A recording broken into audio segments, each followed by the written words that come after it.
Fade in. Interior, retention room 117, morning. A room that feels used but never lived in. The kind of room where time has passed but nothing has changed. Fluorescent lights hum overhead. The sound is thin, high, almost electric, a frequency that sits behind the eyes. 6 desks form a perfect circle, not casual, precise. Each desk bolted into the floor with industrial screws.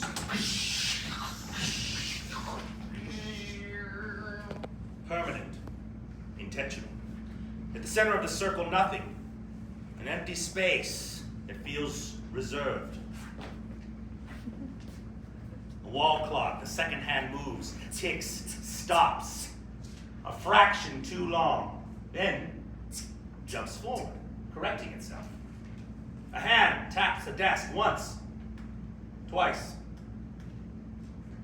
Marcus, 17, quiet, a worn paperback in his back pocket. Waits after the second tap, listening. Around the room, Jalen, 18, already accepted to UNM. Unwraps gown. The sound cuts through the hum. Elena, 16, transfer student, a calculator watch on her wrist. Sits upright. Controlled, the watch catches light in precise flashes.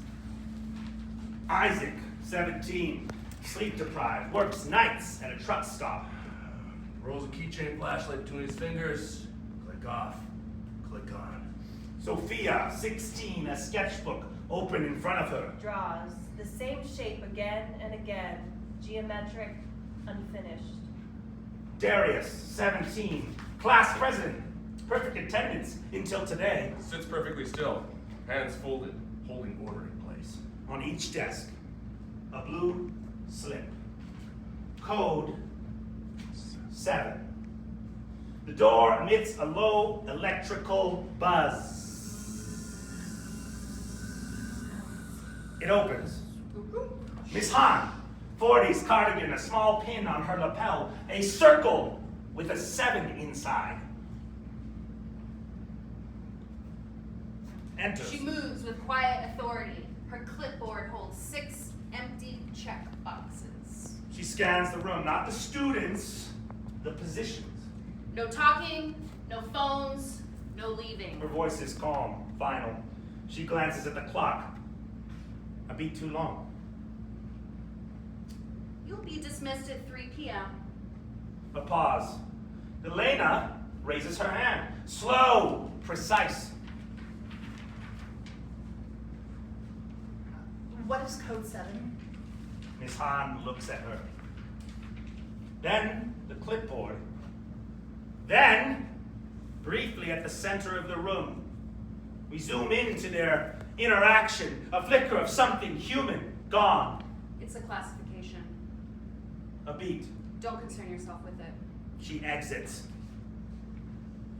The door closes. Buzz. Clunk. Sealed. Silence. The hum grows.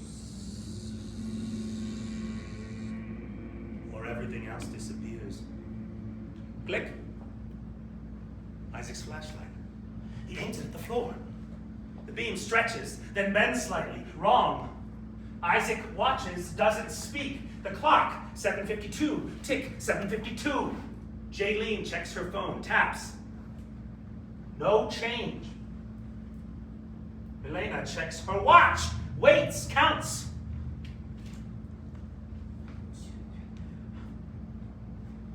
I've counted 147 seconds. The clock has advanced 0. Marcus taps again. Once. Twice. No change. Elena checks her watch, waits, counts. Oops, I'm sorry. The echo doesn't match. It comes from behind them. The first crack. Jaylene drops her gun. It hits the floor. Another identical piece is already there. That's not mine. No one argues. The room has shifted. The window. Marcus stands, moves to the frosted glass, presses his palm against it. The frost smears liquid. He clears a small circle, looks out. He freezes. The others join. Look. They see a white corridor, endless doors on both sides, identical figures, walk slow, students, same clothes, same movements, their faces smooth, unformed. But one figure stops, turns its head toward the window. Its face begins to form, features emerging like developing film. It's Marcus, another Marcus, the same clothes, the same book in the back pocket. Marcus outside presses his palm against the glass from the other side. Identical tap. Once. Twice. They're not waiting, they're matching. The room responds. A low, mechanical groan. The floor moves, the desks rotate, the room becomes a machine. Hands grab edges, metal, each other, the hum deepens. Recalibration in progress. Sophia looks down. Her drawing has changed. Not a blueprint anymore. A map, 6 dots, 6 parallel lines. The lines are converging. Not a scan. It's a swap. The trick revealed. Darius pulls at the door. She doesn't move. There should be a system. There is, just not for us. Tapping her watch. The clock doesn't measure time. It measures alignment. When the 6 of us perfectly match our copies in the hall, the swap completes. Swap where? We go into them. They come into us. We wake up in a different version of this school. Same desks, same clock, same code 7. One small thing different. Every time. How many times have we done this? Elena looks at her watch, presses a sequence of buttons. The display flickers, then shows a number. 47,892. The room gets cold. The multi-dimensional trick. Sophia rips a page from her sketchbook, holds it up. On one side, the drawing of the map with converging lines. On the other, a drawing none of them saw her make. A diagram of the room, but labeled. Phase 1, observation. Phase 2, mirroring. Phase 3, replacement. Phase 4, forgetting. I've drawn this before. Not today, in the other loops. Some version of me is leaving messages for the next version. How do you remember? I don't. My sketchbook does. It carries over. The drawings change between loops. The paper doesn't reset. Tapping once, then stopping. Then the trick isn't escaping.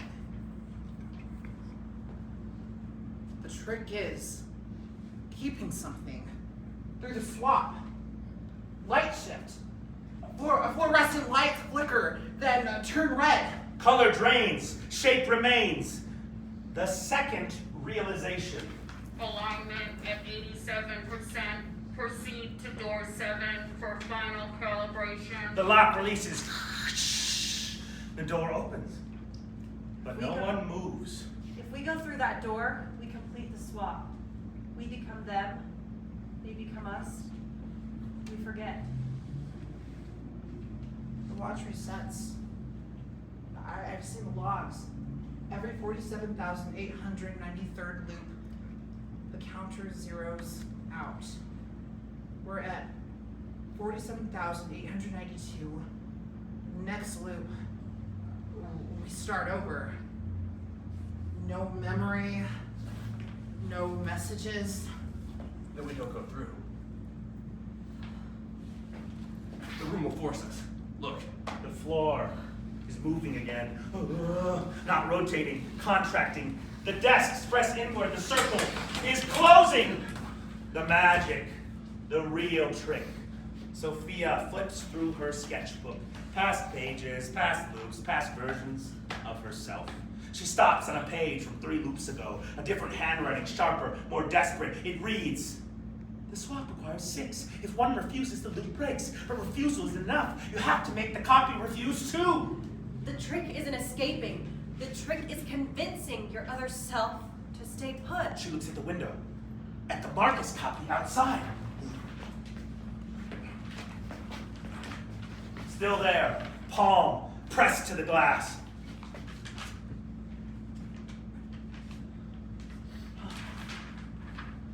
How do we talk to them? Pete, The drawings. Sophia's sketchbook crosses over. Paper doesn't reset. What else doesn't reset? she removes her watch and holds it up. She places the watch on the floor, slides it towards the center of the room. She goes back and says the last line. If something we touch, this watch has been through 47,000 swaps. It remembers. That's why I can see the counter. That's why I'm the one who notices the clock. The watch slides to the center of the room. If something we touch crosses over, then something we write crosses over. Not just drawings, words. Sophia tears out the page with the map, flips it over, hands it to Marcus. Write something your copy will read. Something that makes him refuse. Marcus takes the pencil and then writes. Marcus, you are not a replacement. You are a person. Stay where you are. I will stay too. The loop breaks. We both survive. He presses the paper against the glass. The Marcus copy reads it. His featureless face begins to form. This time not a copy, a reaction, confusion, recognition, then a slow nod. The Marcus copy taps the glass once, twice, but this time the echo matches. The break. Alignment corrupted, 6 required, 5 detected, the red lights flash faster. Manual override, retaining current subjects, terminating copies. Outside the window, the white corridor begins to collapse. Doors folding in on itself. The figures, the copies, dissolving. Marcus copy places his palm on the glass one last time, and then vanishes. The room stops contracting. The desks return to their original positions.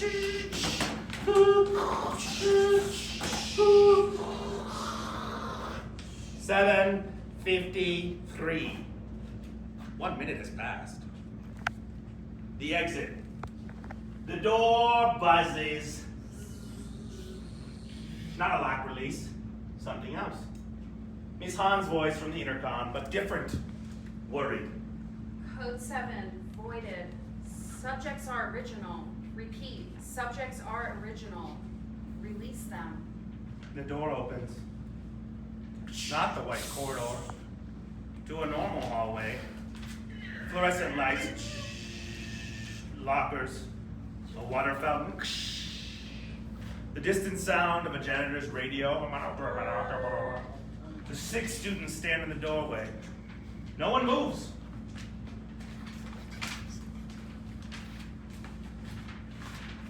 Is it real?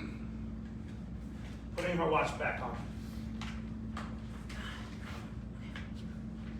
The counter reset. 2-0. That's never happened before. So what does that mean? It means we're the first ones out. Sophia looks at her sketchbook. The pages are blank. Every drawing, every message, every map, gone. Except one. The last page. Her handwriting, but shaky. Older. You did it. Now run. Before they build a code 8. Final image. The 6 students walk down the hallway, past the main office, past the principal's door, past the bulletin board advertising SAT prep, room 117. They push through the front doors. Sunlight, real sunlight. A New Mexico morning, dust in the air, a chain-link fence in the distance beyond it. Not a city on fire. Just a normal Albuquerque street. Cars, mailboxes, a dog barking. They stop at the fence. Behind them, the school stands, normal, boring. Brick and windows, but for one frame, a flicker. The school becomes the windowless concrete structure, the sign, Cibola Retention Facility. Then, it's gone. Did anyone else see that?